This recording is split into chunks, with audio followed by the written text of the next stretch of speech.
পৃথিবীর সবচেয়ে ভয়ঙ্কর আর রহস্যে ঘেরা জায়গাটা কোথায় জানেন? ওটা লুকিয়ে আছে প্রশান্ত মহাসাগরের এক কোণে, ফিলিপিনের ঠিক পূর্ব দিকে। মানুষ এটাকে চেনে মারিয়ানা ট্রেঞ্চ নামে, কিন্তু সত্যি বলতে এটা আসলে এক অতল অন্ধকার জগৎ। কিন্তু আসল প্রশ্নটা হলো, যখন আমেরিকার মতো দেশগুলো সমুদ্রের গভীরতা নিয়ে গবেষণা থেকে ধীরে ধীরে সরে আসছে, ঠিক তখনই চীন কেন এই ভয়াল গভীরতায় ঝাঁপিয়ে পড়ছে? এমন কি লুকিয়ে আছে ওখানে, যার জন্য তারা এতটা মরিয়া?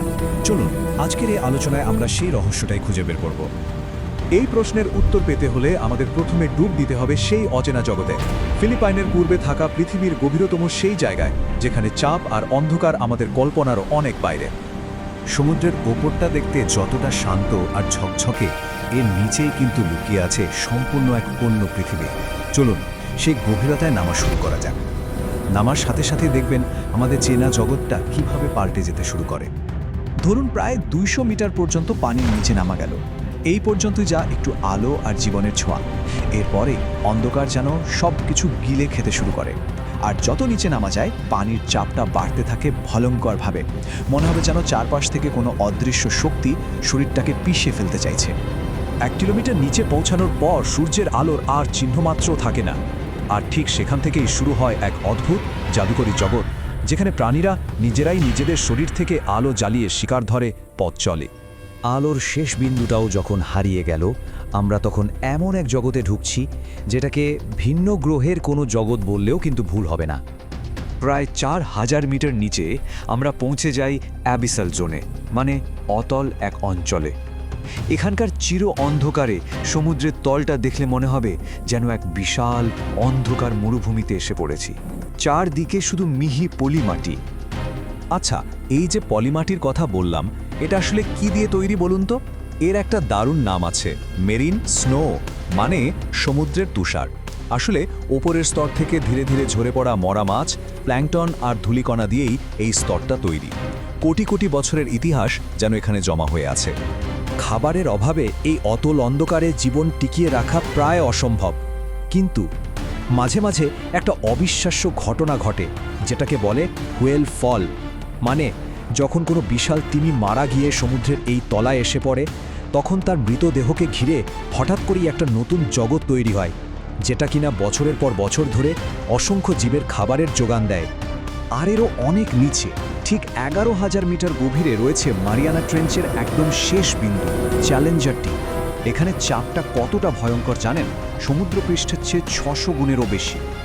একবার ভাবুন, মানুষের ইতিহাসে হাতে গোনা মাত্র কয়েকবারই কেউ এই চ্যালেঞ্জার দ্বীপের তলায় যেতে পেরেছে। প্রথমবার 1960 সালে, তারপর লম্বা বিরতি দিয়ে 2012-তে টাইটানিক সিনেমার পরিচালক জেমস ক্যামেরন। কিন্তু 2020 সালে চীন যা করল তা ছিল অবিশ্বাস্য। তারা ফেন্ডোজে নামের এক ডুবোজাহাজে করে একসাথে 3 জন মানুষকে এই ভয়াল গভীরতায় নামিয়ে দিয়ে খেলাটাই পাল্টে দিয়েছে। আর এখানেই চীনের আসল খেলাটা শুরু।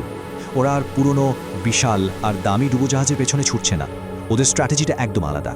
ওরা বানাচ্ছে জুতার বাক্সের মতো ছোট ছোট স্বয়ংক্রিয় রোবটের ঝাঁক, যেগুলো কম খরচে কোনো মানুষের সাহায্য ছাড়াই নিঃশব্দে পুরো সমুদ্রতল চষে বেড়াতে পারে। তাহলে ফেরা যাক আমাদের সেই মূল প্রশ্নে, চীন কেন এই প্রযুক্তি নিয়ে এত মরিয়া? কারণটা হলো, এই জমাট বাঁধা অন্ধকারের নিচেই লুকিয়ে আছে ভবিষ্যতের গুপ্তধন। এই গুপ্তধনের মধ্যে দুটো জিনিস সবচেয়ে মূল্যবান। এক, মিথেন হাইড্রেট, যাকে লোকে বলে ফায়ার আইস বা আগুনের বরফ। আর 2, পলিমেটালিক নডিউলস। এই ফায়ার আইস জিনিসটা দেখতে একদম বরফের মতো, কিন্তু মজার ব্যাপার হলো এটাতে আগুন দিলেই দপ করে জ্বলে ওঠে। অনেকেই ভাবছেন এটাই হয়তো ভবিষ্যতের জ্বালানি, কিন্তু এর একটা বিরাট ঝুঁকিও আছে।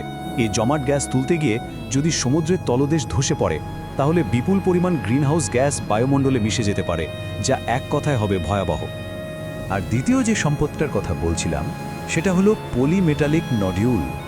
দেখতে হয়তো সাধারণ পাথরের মতো, কিন্তু এর ভেতরেই আছে সেই সব দামি ধাতু যা ছাড়া আজকের দিনে ব্যাটারি, ইলেকট্রিক গাড়ি বা কোনো আধুনিক প্রযুক্তি কিছুই বানানো সম্ভব না। এক কথায় এটা 21 শতকের নতুন তেল। কিন্তু গল্পটা শুধু টাকা পয়সা বা সম্পদ নিয়ে শেষ হচ্ছে না। গভীর সমুদ্র এখনো হয়ে উঠছে একটা নতুন যুদ্ধক্ষেত্র।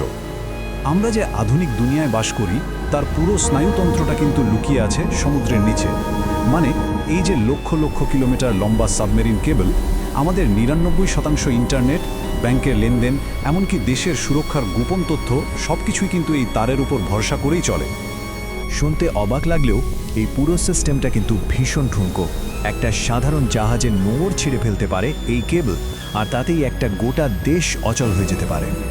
আর ঠিক এখানেই চীন এমন একটা চাল চেলেছে যা বাকি বিশ্বকে রীতিমতো ভাবিয়ে তুলেছে। তারা এমন রোবট বানিয়ে ফেলেছে যা শুধু এই কেবলগুলো খুঁজে বেরই করতে পারে না, দরকার পড়লে নিঃশব্দে কেটেও দিতে পারে। একবার ভাবুন এর পরিণতিটা কী হতে পারে। তাহলে ব্যাপারটা কোথায় গিয়ে দাঁড়াচ্ছে? এই যে নতুন প্রতিযোগিতা শুরু হয়েছে, এর আসল গুরুত্বটা কোথায়? ব্যাপারটা খুব সহজ। যে দেশ গভীর সমুদ্রকে নিয়ন্ত্রণ করবে, তারাই নিয়ন্ত্রণ করবে ভবিষ্যতের যোগাযোগ, অর্থনীতি আর পুরো বিশ্বের নিরাপত্তাকে। ভবিষ্যতের জ্বালানি, প্রযুক্তি, এমনকি আমাদের ইন্টারনেট, সব কিছুর চাবিকাঠি এখন এই গভীর সমুদ্রের হাতে। প্রশ্ন হলো, যে অন্ধকার জগৎকে মানুষ এতদিন এড়িয়ে চলেছে, সেই জগতের নিয়ন্ত্রণ যদি কোনো এক শক্তির হাতে চলে যায়, তাহলে তার আসল মূল্যটা শেষ পর্যন্ত কাকে চোকাতে হবে?